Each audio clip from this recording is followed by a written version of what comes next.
Gente, boa noite. Boa noite a você que nos acompanha nas redes sociais. As mensagens que têm sido pregadas às segundas-feiras estão sendo disponibilizadas num canal do YouTube. E você é meu convidado a não apenas acompanhá-las, mas também a compartilhá-las. E essa semana eu resolvi pegar uma delas do YouTube e baixar para o Facebook. O problema é que Facebook e YouTube são concorrentes. Então, quando você compartilha um vídeo do YouTube no Facebook, eles meio que sabotam e não têm o mesmo número de curtidas. Então, por isso eu resolvi ir baixando devagarinho alguns vídeos e postando no próprio Face.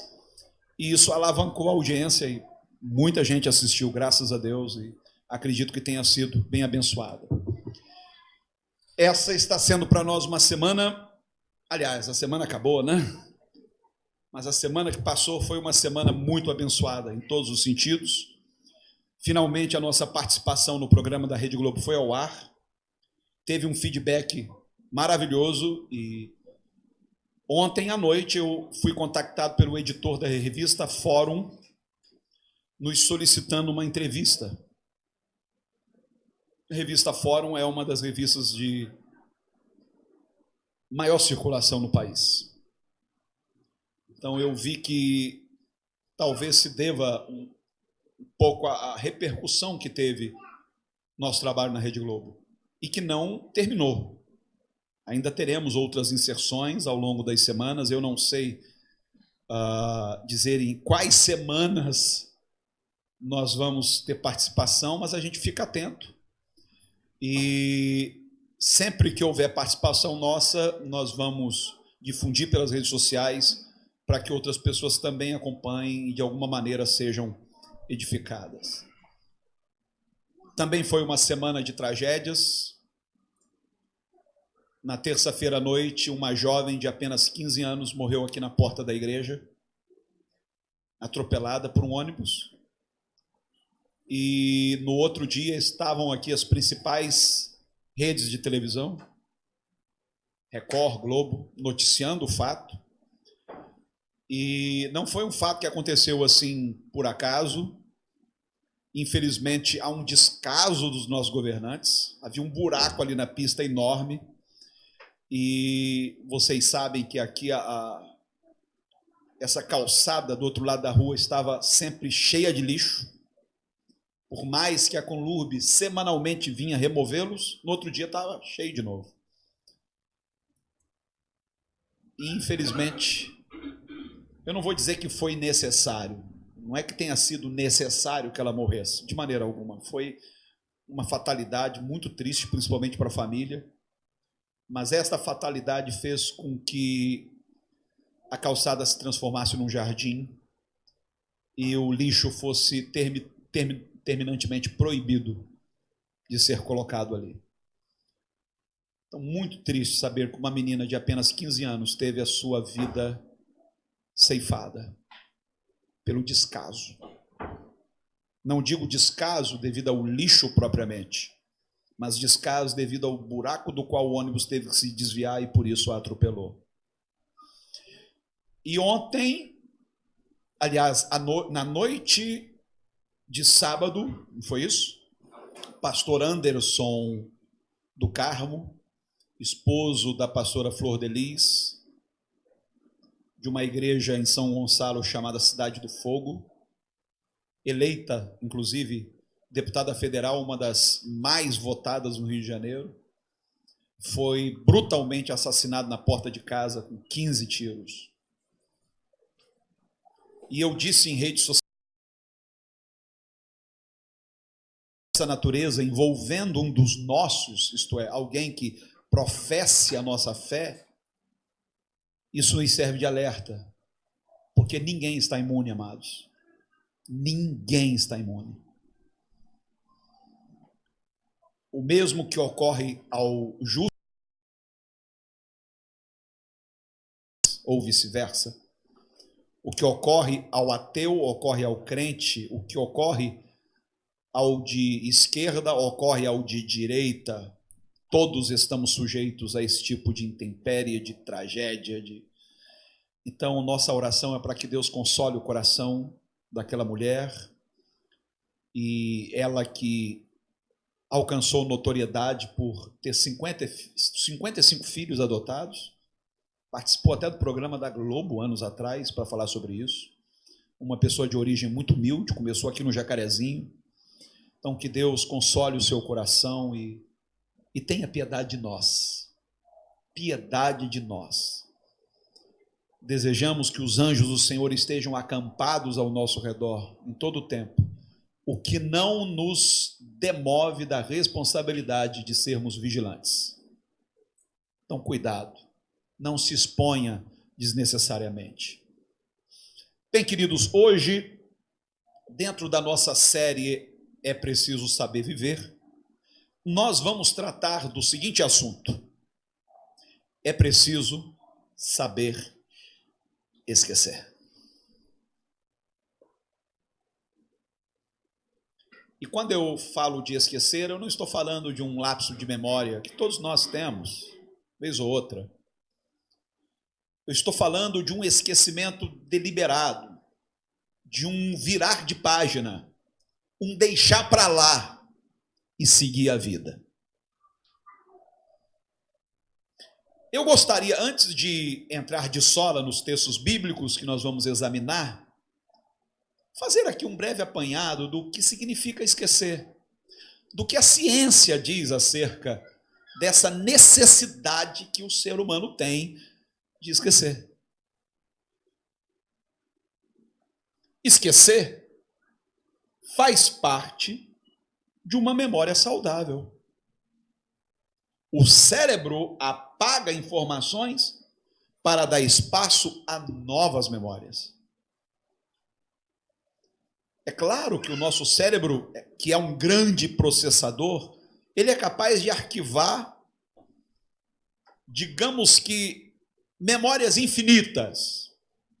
Mas por que há necessidade de que algumas memórias sejam apagadas? A questão não é se o cérebro é ou não capaz de armazenar tanta coisa. A questão é, quando o cérebro está cheio, acessar algumas memórias se torna cada vez mais difícil. Elas estão ali, mas se tornam quase que inacessíveis. Sabe quando você tem um ambiente da sua casa muito cheio de tralhas, muito cheio de quinquilharias? Pode ser uma sala enorme que ainda comporte mais coisas. Mas se você decide encontrar algo, você vai ter um trabalho muito maior. É como diz o adágio, né? É como procurar uma agulha no palheiro. Então, razão pela qual o nosso cérebro, ele é seletivo. Ele escolhe aquilo que vale a pena ser armazenado, que em algum momento nós vamos precisar, e ele escolhe aquilo que deve ser deletado.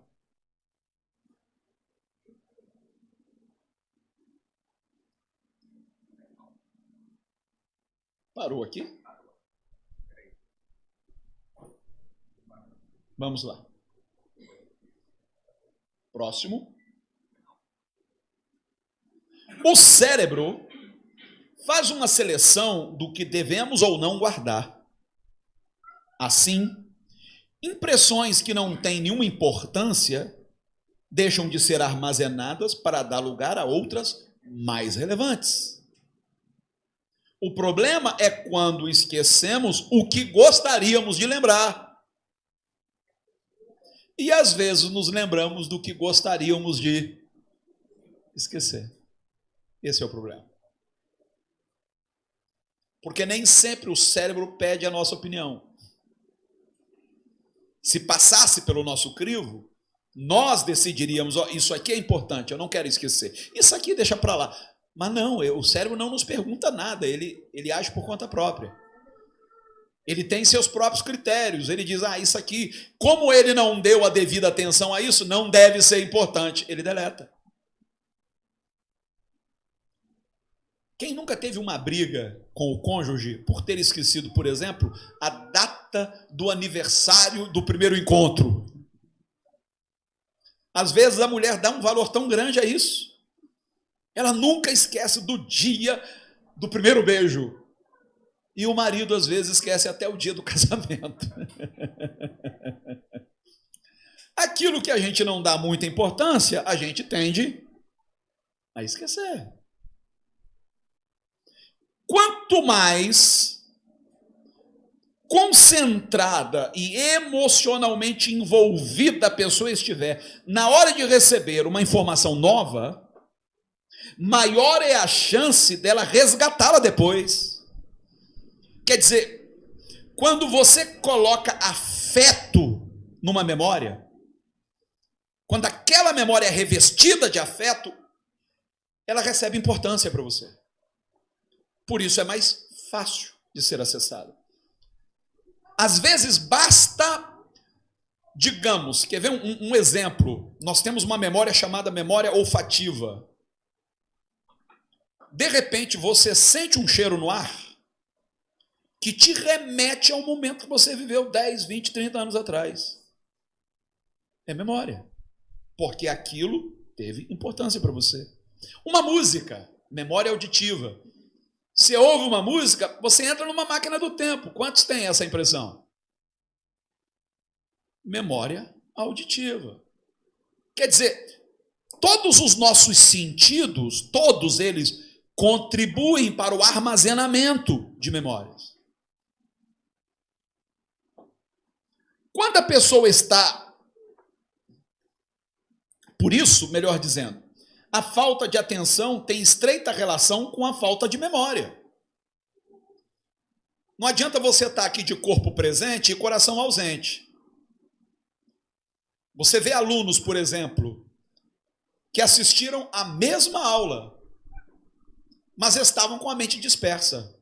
Às vezes, devido a um déficit de atenção, ou às vezes porque não estavam mesmo afim. Aí chega no dia da prova, os dois assistiram a mesma aula, um tirou 10, o outro tirou 0. Eu pergunto, é porque o que tirou 10 é mais inteligente? Não, prestou atenção. O outro estava ali conversando, brincando, desenhando, ou olhando para a professora, mas com a mente lá, não sei aonde, pensando o que ia aprontar mais tarde.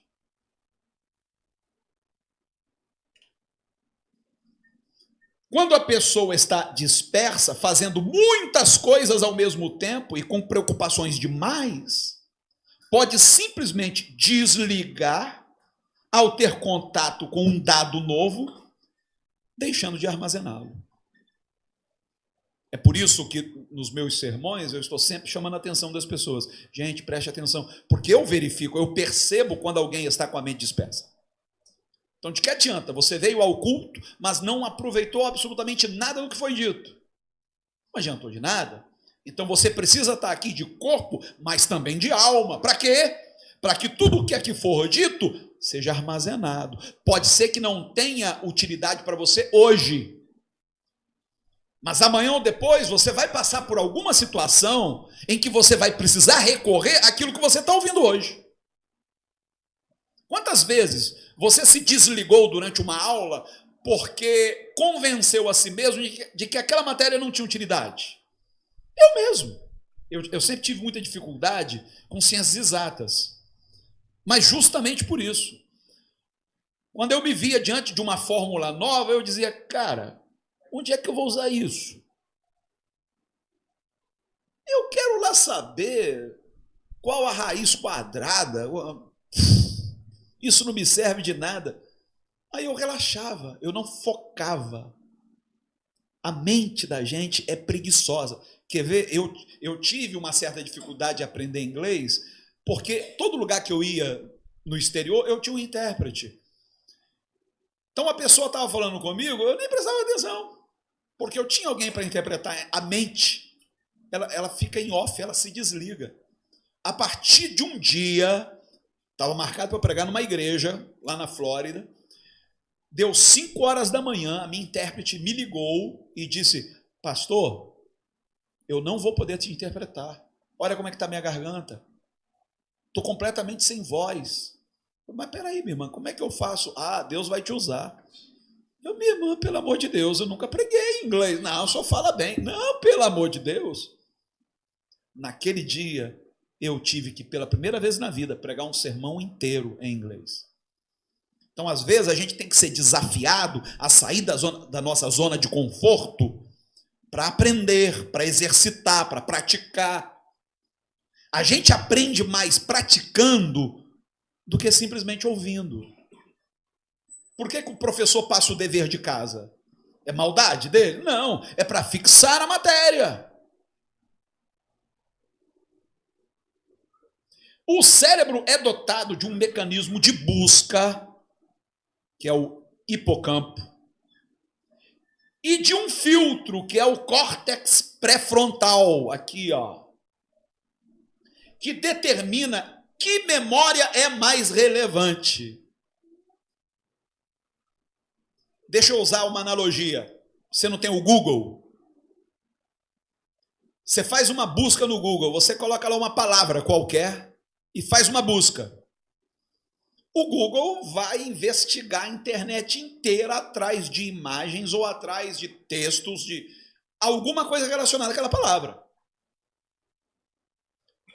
Mas eu garanto que alguns aqui já tiveram algumas surpresas desagradáveis nessas buscas. E às vezes na presença de um filho menor de idade. Então você coloca lá uma palavra e daqui a pouco surge lá uma imagem pornográfica. Você, oh meu Deus do céu. Aí o que você faz? Você entra lá no filtro, tem lá um dispositivo e determina qual a idade, a faixa etária, qual tipo de busca você quer fazer. Aí quando você volta a fazer a busca, aquelas imagens que você não quer na tela do seu computador já não aparecem. É mais ou menos assim. Então o nosso cérebro, ele faz uma seleção, ele faz uma filtragem. O armazenamento de informações sozinho não é suficiente para uma boa memória.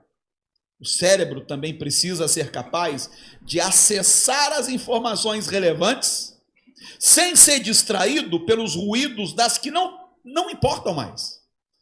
Tem coisa que teve importância para nós lá atrás e que hoje não tem mais. A gente prefere esquecer. E, gente, nada melhor do que uma boa memória, né? Coisa horrível é você encontrar alguém na rua, a pessoa te chamar pelo nome e você não lembrar o nome dela. Ah, meu pai. Eu lembro até um caos, né? Um caos de um casal que estava fazendo 50 anos de casamento. Aí deram uma festa e o cara ficava, meu bem, meu bem, meu bem. Aí daqui a pouco um colega veio, rapaz, que coisa linda. 50 anos de casamento, você ainda chama de meu bem. Ele olhou e disse, olha, tem uns 20 anos que eu não lembro o nome dessa miserável. Mas todos nós estamos sujeitos a isso, gente. É por isso que eu gosto de comer cabeça de peixe, sabia? Eu aprendi com a minha mãe, foi com a senhora que eu aprendi, mas cabeça de peixe é bom para a memória? Então... Mas a julgar por aquele peixe lá do Procurando Nemo, eu acho que cabeça de peixe não faz muito bem não, que eu ando meio esquecido, viu? Como é o nome dela? Dory. Lembrar e esquecer são os mesmos lados de uma mesma moeda. Ou são os dois lados de uma mesma moeda, melhor dizendo. Esquecer é a maneira como nossos cérebros selecionam as memórias, de modo que as memórias mais relevantes estejam prontas para serem recuperadas.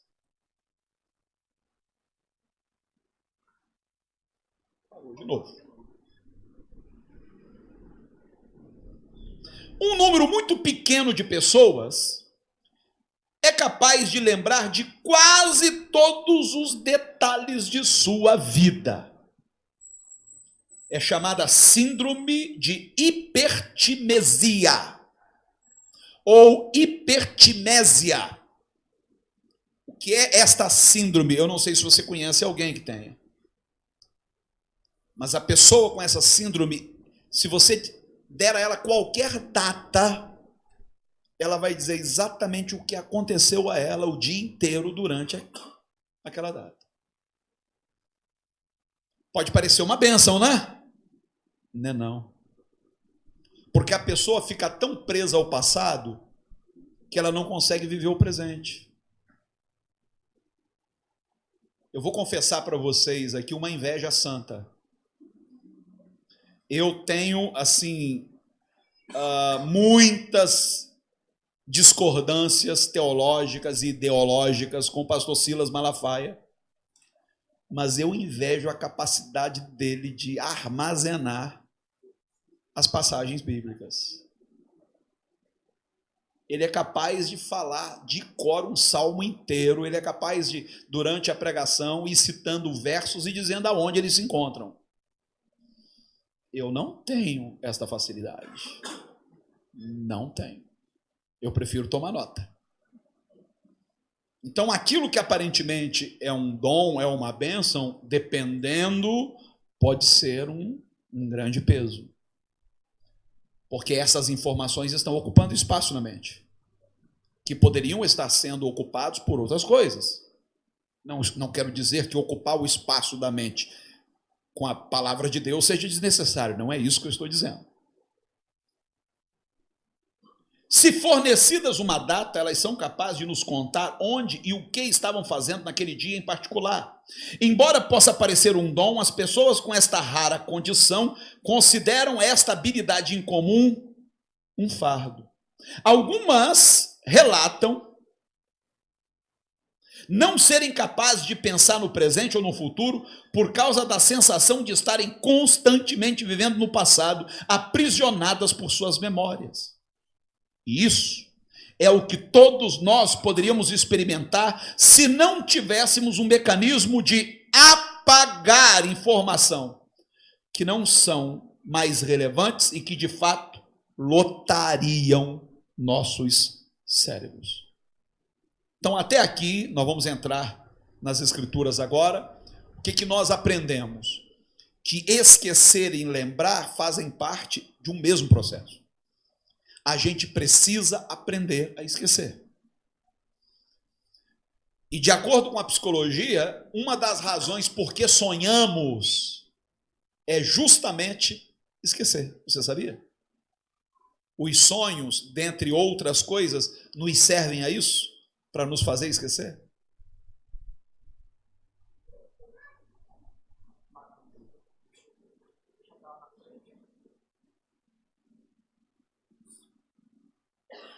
Em Filipenses capítulo 3, verso 13,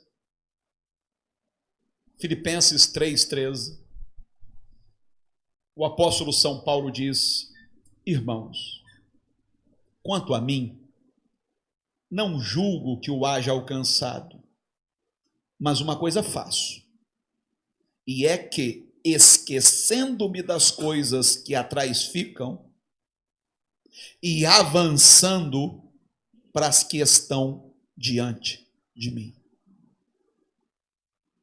O que fica subentendido nesta passagem?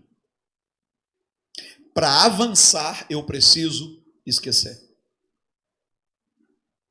Há memórias que nos ancoram no passado, que não nos permitem avançar.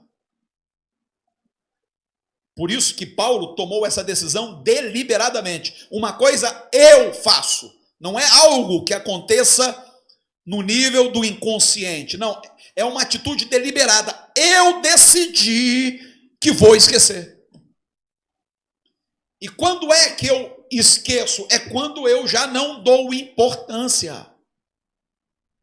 Enquanto você der importância àquilo, aquilo vai te assombrar. Esquecer aqui, queridos, não tem o sentido de sofrer um apagão, uma espécie de amnésia, de um Alzheimer. Não é isso. É esquecer no sentido de superar. Eu superei aquilo, ficou para trás. Eu ressignifiquei aquilo de maneira que aquilo já não mais me atormenta quanto antes. Não quer dizer que eu simplesmente esqueci de tudo que eu vivi até hoje. Não, isso é impossível. Você lembra, mas quando aquilo lhe vem à mente, já não lhe causa o incômodo que antes incomodava. Você superou. Você virou a página.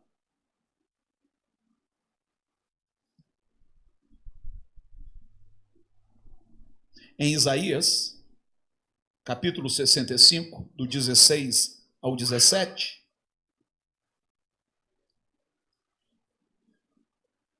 o Senhor diz pelos lábios do profeta: de sorte que aquele que invocar uma bênção na terra, o fará pelo Deus da verdade. Aquele que jurar na terra, jurará pelo Deus da verdade. Pois as angústias passadas serão esquecidas, e estarão encobertas dos meus olhos. Quer dizer, o próprio Deus também se submete a isso. Ele encobre, ele diz: disso eu não quero saber mais. Acabou. O Deus da Bíblia é um Deus que vira a página. E ele o faz para nos deixar exemplo. Não que a sua mente fique sobrecarregada, que a mente de Deus nunca se sobrecarrega, mas ele o faz para que o tomemos como exemplo. As angústias passadas devem ser esquecidas. Vede, eu crio novos céus e nova terra. Não haverá lembrança das coisas passadas, nem mais se recordarão. Há um grande mal-entendido aqui, em cima desta passagem. Esta passagem tem sido usada para justificar o injustificável. Vocês sabem que eu não acredito no inferno de tormento eterno. Eu não acredito que isso faça jus ao Deus todo-amoroso.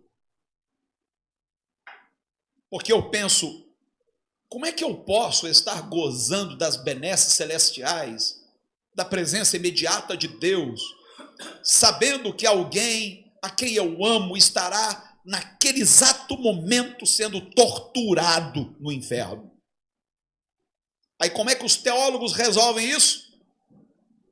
Nós não vamos nos lembrar mais. Mas o fato de eu não me lembrar, nesse sentido literal, que eu não acredito, não diminui o fato de que alguém a quem eu amei estará sendo eternamente punido. Veja, se Deus se importa com isso, como eu não me importaria? Então, o que esta passagem está dizendo não é no sentido de que no novo céu, na nova terra, nós vamos ser submetidos a uma amnésia, nós vamos nos esquecer até de quem somos. Não é verdade, porque Jesus diz que no reino nós nos sentaremos com Abraão, Isaac e Jacó. Ora, se Abraão, Isaac e Jacó serão reconhecidos, por que eu não vou reconhecer outras pessoas a quem eu amo? Que para mim tem muito mais importância que Abraão, Isaac e Jacó. Para mim tem, porque por elas eu nutro afeto. Abraão, Isaac e Jacó, para mim, são personagens históricos importantes no desenrolar da trama universal. Mas eu não tenho com eles um relacionamento afetuoso. Agora, com meu pai, sim. Com os meus avós, sim. Com os meus filhos, sim. Então, o sentido aqui é figurado. Não ter lembrança no sentido de que esta lembrança já não nos incomodará, pelo simples fato de que, quando chegarmos à glória eterna, o que hoje não nos faz sentido, finalmente fará. A existência é um mosaico, queridos. Nós enxergamos apenas as peças. Na eternidade, esse mosaico vai estar montado diante de nós. Nós vamos poder distinguir exatamente onde a vontade de Deus prevaleceu em situações que para nós eram caóticas, eram totalmente desprovidas de sentido. Em Isaías 43, do 18 ao 19, o Senhor diz: não vos lembreis das coisas passadas, nem considereis as antigas. Eis que faço uma coisa nova. Agora está saindo a luz. Porventura não a percebeis? Eis que porém um caminho no deserto e rios no ermo. Uma das áreas que a psicologia mais se debruça em estudar é a área da percepção. Você já deve ter assistido shows de mágica, de ilusionistas. A gente fica tão embasbacado que diz, não é possível, isso aí é mágica. Mas o mágico, o ilusionista, ele lida com a nossa capacidade de perceber ou não.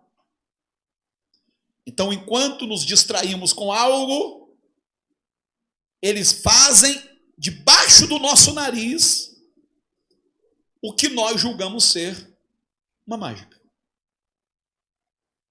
Quer dizer, o que falhou foi a nossa percepção. O que aconteceu comigo, por exemplo, lá na Europa, da outra vez, quando eu fui roubado, chegaram para mim, pediram, dizendo que eram policiais, perguntando se eu tinha dinheiro no bolso. Eu disse, olha, eu tenho, eu sou pastor, sou escritor e eu não deixo dinheiro em lugar nenhum, porque é perigoso, eu tenho que levar comigo. Não, é porque a gente está fazendo controle e tal, porque nessa região aqui tem tido muito tráfico de drogas, o senhor pode, por favor, nos deixar contar o seu dinheiro para saber se tem um valor aí considerável? Tudo bem, tirei o dinheiro, o cara pegou, ok, tudo bem, o senhor nos desculpa aí e tal, e devolveu. Eram dois. Enquanto um contava, o outro me distraía. Ah, o senhor é do Brasil? Ah, sim. Puxa, o senhor não leva mal não, é o nosso trabalho, tal, tal. E o outro ali, tá. Quando eu saí dali, entrei numa cafeteria, num Starbucks para tomar um café. Aí me veio aquele, né? Peraí. Meti a mão no bolso, quando eu fui contar, metade do dinheiro ele levou. Percepção. Percepção. É por isso que eu costumo dizer que o diabo não pode nos destruir, mas sabe nos distrair. E uma das coisas que ele mais usa para nos distrair é o nosso passado. Quando o apóstolo Paulo, por exemplo, diz que ele tinha um espinho na carne, que por 3 vezes ele pediu. E qual foi a resposta de Jesus? A minha graça te basta. Os teólogos debatem o que seria esse espinho, né? Já houve quem dissesse que Paulo era epilético, que Paulo tinha um problema nos olhos, que Paulo era divorciado, o espinho na carne era ex dele, cada um fala uma coisa. Mas eu acredito que o próprio Paulo revela a identidade do espinho na carne. Ele diz, a saber, um mensageiro de Satanás que vem me esbofetear. Aí eu fui pesquisar e descobri que esse esbofetear equivale ao jogar na cara. Então, o que era o espinho na carne de Paulo? Alguém que conhecia a sua vida pregressa? De perseguidor implacável da igreja, e que aparecia do nada para interrompê-lo durante as suas pregações e dizer, não era você que perseguia? Agora está dando uma de cristão também? Para minar a sua credibilidade. Era esse o espinho na sua carne. Por isso que ele diz em Filipenses, uma coisa eu faço, eu esqueço das coisas que para trás ficam e avanço para a questão diante de mim. Você não tem que ficar relatando o seu passado a vida toda. Gente, uma coisa assim que me atormenta no meio evangélico, essa coisa de ex isso, ex aquilo, ex bruxo, ex gay, tanto ex. Quer dizer, a pessoa vive o presente em função do que ela foi um dia, mas isso passou. Será que Deus não fez mais nada na vida dela? Não está fazendo nada, só aquilo? Enfim. Não vos lembreis das coisas passadas, nem considereis as antigas. Eis que faço uma coisa nova, agora está saindo à luz. Porventura não percebeis? Imagine algo que está despontando no horizonte e a gente não percebe. O sol nasce todos os dias. Eu pergunto, quantas vezes você teve o privilégio de assistir o nascer do sol? Na maioria das vezes, ou você está dormindo, ou você está dentro de um trem ou de um ônibus que parece uma lata de sardinha, Você não vê acontecer, mas acontece. Deus quer que você veja. Isto é, Deus quer que você perceba o novo, porque o novo já foi engendrado, o novo está despontando, mas você está distraído com o velho, com o que passou. Só isso aqui que não quer passar hoje.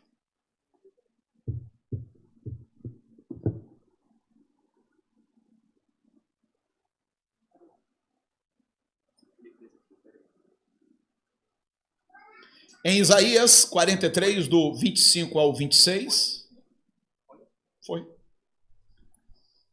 O Senhor diz: eu mesmo sou o que apago as tuas transgressões por amor de mim e dos teus pecados. Completem. Não me lembro. Procura lembrar-me. Entremos juntos em juízo. Apresenta as tuas razões para que te possas justificar.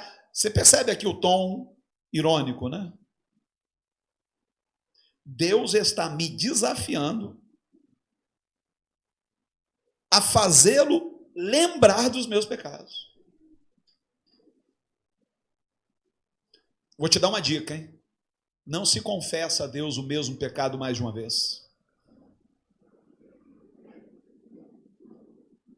Está aí uma das razões porque eu tenho um pé atrás com o movimento de cura interior.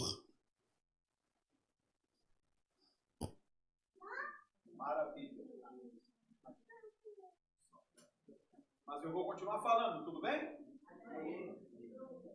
Talvez tenha faltado alfa, resolveu. Está gravando. Então, por favor, continue ouvindo. Eu vou continuar falando normalmente, só preste atenção. O porquê da minha cautela com esse movimento de cura interior que se propaga tanto nas igrejas. Porque as pessoas são levadas a ficarem se lembrando de pecados feitos na infância, na adolescência, na sua vida pregressa, pré-conversão. Meu Deus, se o próprio Deus diz, dos teus pecados eu não lembro, tenta me lembrar que eu quero ver. Se nem Deus lembra, por que eu tenho que ficar confessando o que ficou lá para trás? Lá atrás. O que o apóstolo Paulo diz em 2 Coríntios 5,17? Coisas velhas se passaram, e eis que tudo se fez novo. Aquele que está em Cristo é nova. Então, meu irmão, passou.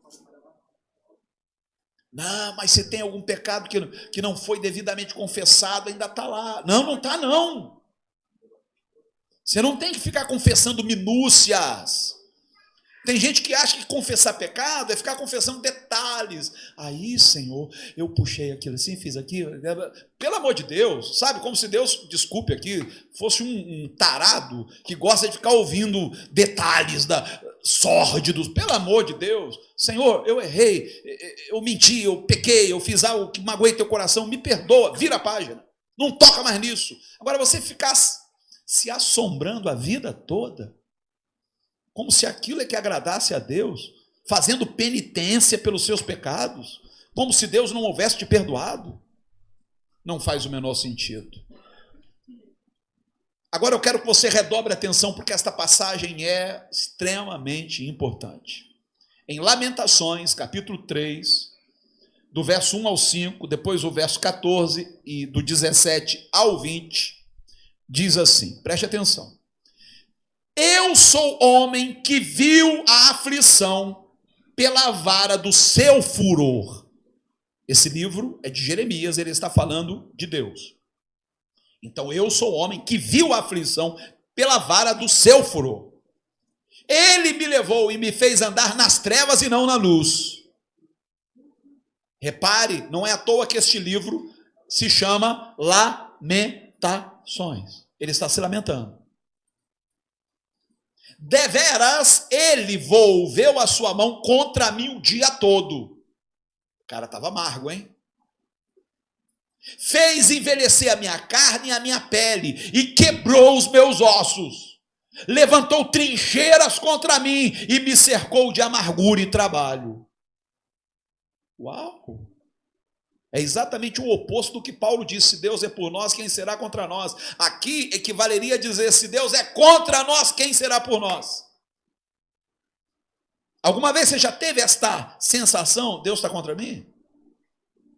As coisas estão dando errado, nada do que eu aspiro, do que eu sonho, eu consigo realizar. E ele diz mais: fui feito objeto de vergonha para todo o meu povo, e a sua canção o dia todo. Quer dizer, Jeremias sofreu bullying, as pessoas estavam contando anedotas sobre ele, estavam compondo canções para ridicularizá-lo. Fui privado de paz, esqueci-me do que seja prosperidade. Então eu disse: pereceu a minha força, como também a minha esperança no Senhor. Lembra-te da minha aflição e do meu pranto, do pesar e da amargura. Minha alma certamente se lembra e se abate dentro de mim. Aqui está a razão porque você precisa aprender a virar a página. Porque há memórias que nos abatem a alma, que nos deprimem, que nos privam de uma vida abundante. Há memórias que são verdadeiros cárceres, que nos tornam reféns. Olha o que ele está dizendo: eu esqueci do que era prosperidade. Mas eu me lembro, a minha alma se lembra e se abate dentro de mim. Quem sabe eu esteja falando nesta noite com alguém numa situação muito parecida com a retratada por Jeremias nessa passagem. Mas no verso 21, ele chuta o pau da barraca. Ele esboça uma reação. Eu acho muito interessante porque os salmos geralmente são assim. Você pega salmos, principalmente Davi, em que ele começa questionando, começa reclamando, quase que murmurando, e na metade do salmo ele dá uma guinada e diz: mas eu vou confiar no Senhor. Davi não mascara seus sentimentos, como muita gente faz hoje. Davi, o homem segundo o coração de Deus, falava o que vinha na boca: Senhor, estou decepcionado, estou triste, não era isso que eu esperava. Mas daqui a pouco ele dá uma guinada. O mesmo se sucede com Jeremias. Quando chega no verso 21, ele diz: quero trazer à memória aquilo que me dá esperança. Então não faz sentido eu ficar remoendo aquilo que lá atrás me triturou, que lá atrás me destruiu. Não, eu preciso trazer à memória o que me remete ao futuro. É muito interessante, porque geralmente a memória nos remete ao passado, mas quando ele diz: eu quero trazer à memória o que me traz esperança, esperança tem a ver com o quê? Passado ou futuro? Então há uma memória que nos ancora no futuro e não no passado. Para mim, é o que eu chamo de saudade do futuro. Renato Russo dizia, né? Saudade daquilo que ainda não me aconteceu. Eu não pertenço a este momento. Eu estou de passagem. Eu estou vinculado ao futuro. Então eu não posso permitir que a minha memória esteja presa lá atrás em fatos que não podem ser mudados. Aconteceu, acabou. O que é que Deus tem reservado para mim amanhã? O que é que Deus tem preparado e que meu olho ainda não viu, meu ouvido não ouviu, não chegou à minha mente? Todavia, Deus já tem preparado para aqueles que o amam. Em João 14, 26, Jesus falando acerca da missão, da incumbência do Espírito Santo, ele diz: mas aquele Consolador, o Espírito Santo, que o Pai enviará em meu nome, esse vos ensinará todas as coisas e vos fará lembrar de tudo quanto vos tenho dito. É interessante porque a gente lembra de uma palavra que nos magoou, que nos feriu, e a gente esquece de tudo aquilo que os lábios de Cristo proferiram, das promessas de Deus para a nossa vida. Isso a gente esquece. A gente recebe a palavra do outro como uma sentença irrevogável, como uma crítica que veio como um balde de água fria sobre nós, mas esquece de tudo que o Senhor nos falou. O Espírito Santo, amados, não nos foi dado apenas para nos causar sensações, arrepios, calafrios, só para nos conferir dons como línguas. Não, o Espírito Santo nos foi dado para nos despertar a memória, para nos fazer recordar de tudo que o Senhor um dia nos disse. Em Gênesis capítulo 41, verso 51, lemos: e chamou José ao primogênito Manassés, porque disse: Deus me fez esquecer de todo o meu trabalho e de toda a casa de meu pai.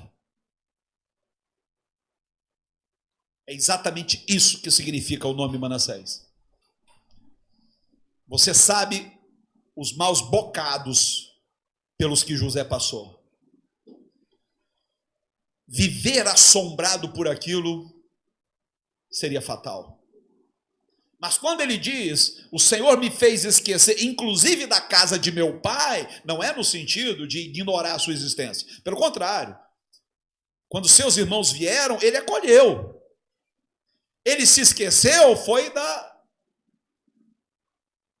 da inveja, da traição que ele sofreu, do fato dos seus irmãos tê-lo vendido como escravo para aquela caravana. Disso ele esqueceu. Ele poderia ter jogado na cara deles, mas ele diz: esquenta a cabeça não, eu não vou fazer mal nenhum a vocês, porque o que vocês fizeram foi provisão de Deus, para que hoje eu pudesse estar numa posição em que eu pudesse alimentá-los. É isso que a gente chama de ressignificar. Não dá para virar a página sem antes ressignificar. Enquanto você não atribuir aquilo um novo significado, aquilo vai continuar te perseguindo a vida inteira, te assombrando. Esse demônio só é exorcizado quando finalmente você atribui um novo significado àquilo. Em Jó capítulo 11, do verso 16 ao 18, olha que interessante: porque te esquecerás do cansaço, e lembrar-te-ás dele como das águas que já passaram. Veja, esquece, mas ainda lembra. Mas lembra como águas, e águas passadas não movem moinho. Eu lembro, mas não dói mais. Se não dói mais, eu esqueci. Então, te esquecerás do cansaço e lembrar-te-ás dele como das águas que já passaram. E a tua vida mais clara se levantará do que o meio-dia. Quer dizer, o que torna a vida turva são essas memórias.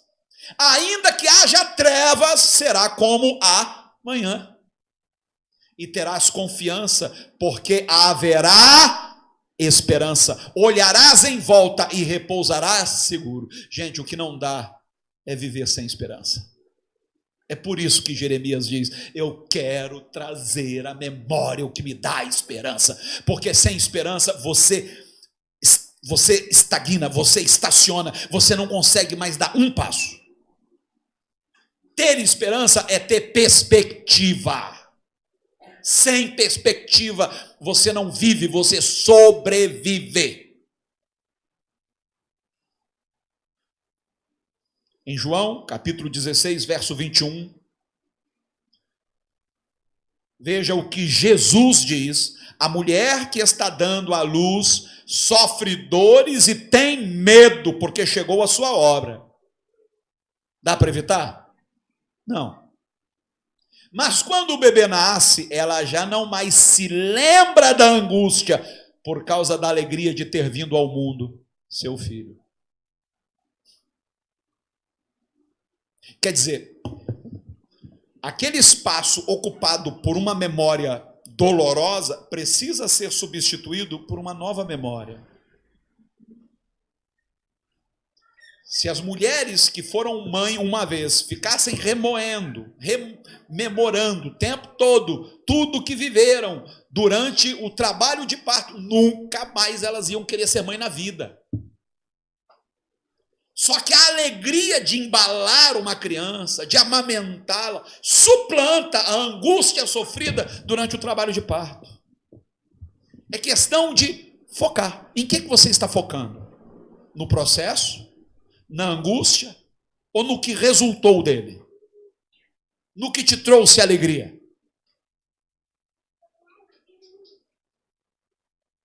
E finalmente, em Deuteronômio, capítulo 8, do verso 11 ao 18.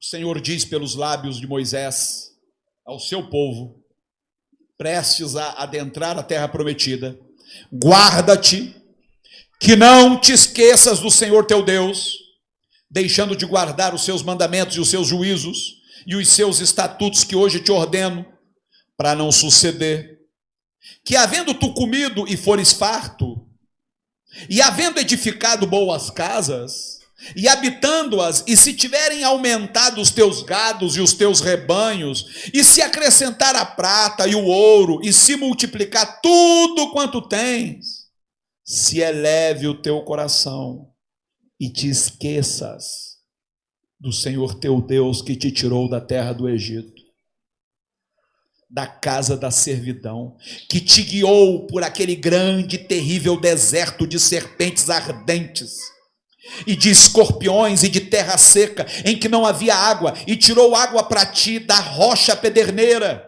que no deserto te sustentou com maná, que teus pais não conheceram, para te humilhar e para te provar, e para no fim te fazer bem.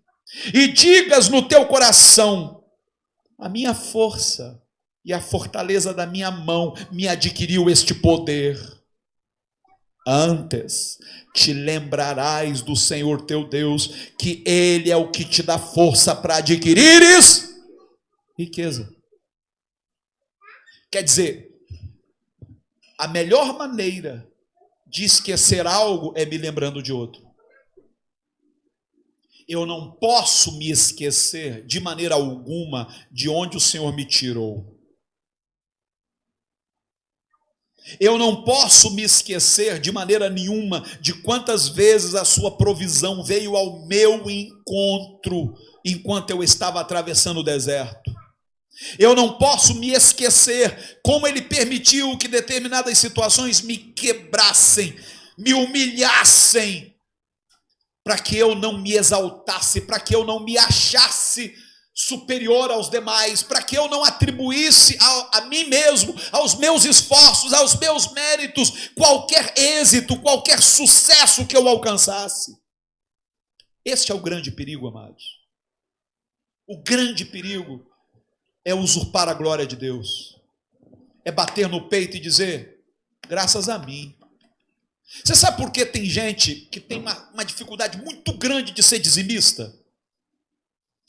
Porque quando recebe o seu salário, dizem: eu trabalhei, isso aqui é meu. Eu me esforcei, eu acordei cedo todo dia, enfrentei o batente, fui humilhado lá no trabalho, ouvi muito desaforo, mas trabalhei. E aqui, ó, aqui está a minha conquista. Você tirou Deus da equação. Quer dizer, você esqueceu quem te abriu aquela porta? Quem te habilitou? Quem te deu a aptidão necessária? Quanta gente sendo mandada embora e você tem um trabalho? E a saúde que você tem para enfrentar o batente todos os dias? Aí quando você entende isso, quando você reconhece, quando você se lembra, antes de tudo, olha o que ele diz: antes te lembrarás. Quer dizer, não deixa o Senhor por último. Nessa equação, Ele é o primeiro. Ele é o autor de tudo. O resto é circunstancial. Aí quando eu me lembro, antes de tudo, do Senhor e atribuo a Ele qualquer sucesso, qualquer êxito, qualquer conquista, que dificuldade eu tenho de separar a 10ª parte e dizer isso aqui é para a manutenção da sua obra na terra.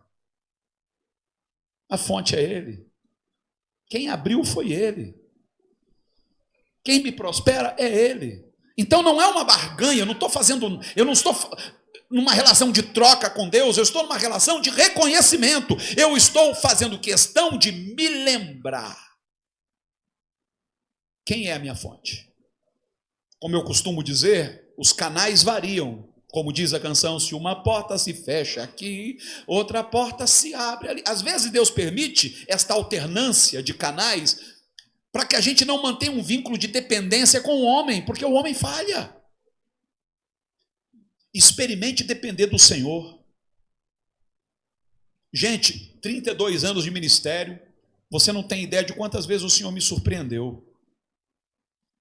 Porque o meu coração não depende de ninguém que não seja o Senhor. Quem vai escolher os canais que Ele vai usar para que a provisão me chegue a tempo e a hora é o Senhor. Então, quando alguém, porventura, deixa de contribuir ou deixa de corresponder a uma expectativa, eu não me frustro, porque a minha expectativa não estava nele, estava no Senhor. Aí Deus usa quem eu menos espero, porque a obra não é minha, a obra é dele. Experimente lembrar antes de tudo do Senhor. A gente lembra antes de tudo dos compromissos. Antes de tudo, do carnê da Casa Bahia. Antes de tudo, tem que pagar a luz, senão a concessionária vai lá e corta. Antes de tudo, não, tem que pagar lá o meu carro, senão eu perco. Aí depois de tudo, quando sobra um tempinho, esse tempinho que sobrou eu vou dar para o Senhor. Esse pouquinho de recurso que sobrou eu vou dar de oferta. Não, meu irmão. Buscar em primeiro lugar o reino de Deus e a sua justiça, e as demais coisas. Há um exemplo clássico que eu sempre dou e que nos ajuda a compreender o que é colocar as coisas no seu devido lugar. Um professor queria ensinar aos seus alunos o significado da palavra prioridade. Aí o que ele fez? Ele pegou um grande balde, encheu de pedras grandes até a borda, e perguntou, cabe mais alguma coisa aqui, gente? E os alunos disseram, não, está cheio. Então veremos. Aí ele pegou umas pedrinhas pequenas e derramou. E as pedrinhas foram se assentando entre as pedras grandes e encheram. Ele disse, está vendo? Cabia mais. E agora? Ainda cabe? E os alunos, não, agora já era. Esperem. Ele foi lá e pegou um saco de areia. Abriu e derramou. E a areia se espalhou. E agora, gente? Uau, que surpreendente! Cabe alguma coisa? Aí os alunos chegaram perto. Não, agora não tem como, está cheio de areia isso aqui. Aí ele pegou um balde d'água e derramou, e a água... Ele olhou para os alunos e diz, agora vamos fazer o processo, o inverso. Vamos encher primeiro d'água e vamos ver se vai caber alguma coisa. Da mesma maneira, quando você coloca Deus em primeiro lugar, as outras coisas vão se assentando. Quando você coloca as outras coisas em primeiro lugar, não sobra lugar nem para Deus e nem para as outras coisas. Priorize a Deus. Antes te lembrarás do Senhor teu Deus. É Ele que te deu saúde, te deu sabedoria, te deu talento, te abriu portas, colocou pessoas chaves no seu caminho. Coloque o Senhor em primeiro lugar. Não esqueça disso. Há coisas que precisam ser esquecidas, há coisas que jamais podem ser esquecidas. Tem que ocuparem o primeiro lugar na sua vida, do primeiro ao último dia da sua jornada nessa terra. Curve a sua cabeça e feche os seus olhos. Pai amado, Pai querido, não há nada melhor do que reconhecê-lo como o que há de mais importante na nossa vida.